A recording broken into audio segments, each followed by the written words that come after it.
এবারে উল্টে দিচ্ছি বেগনিগুলোকে, লঙ্কার বেগনি।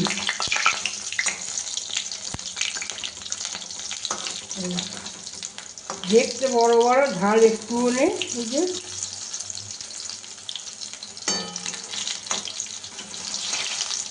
কিরকম হচ্ছে দেখুন, খানিক হয়ে গেছে।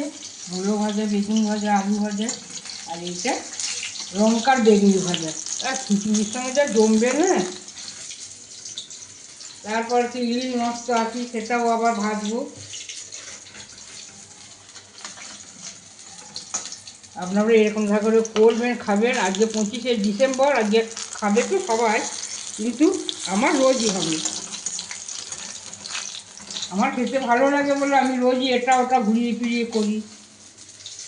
রান্না করতেও ভালো লাগে, খেতেও ভালো লাগে।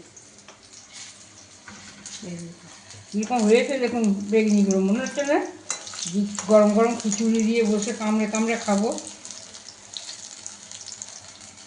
দারুণ হয়েছে। 25শে ডিসেম্বর, শীত জমে গেছে, এত শীত এসেছে, লোকের ঘরের প্রত্যেকেই খাওয়া দাওয়া করছে। আমারও সেরকম ইলিশ এসেছে, খিচুড়িও হয়েছে। খিচুড়ির সঙ্গে ইলিশ মাছ ভাজা, বেগুন ভাজা দিয়ে তোপা খাওয়া হবে। আজকে 25শে ডিসেম্বর, তাহলে আজকে খাওয়ারই দিন, খাওয়ারই সব কিছু, খাওয়ারই সব কিছু।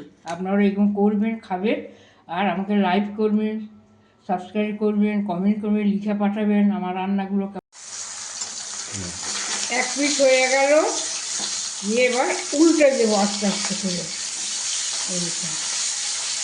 এটা উল্টে দিচ্ছি।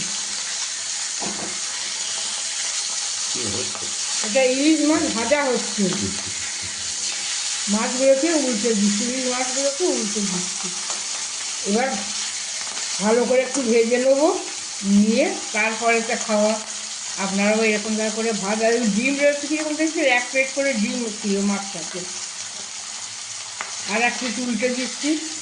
একটু কড়া করে ভাজতে হবে, ভাজা খাওয়া মানে একটু কড়া করে ভাজলে খেতে টেস্টি হবে। কড়াইটা একটু বাড়িয়ে দিলাম, একটু ভাজা হোক।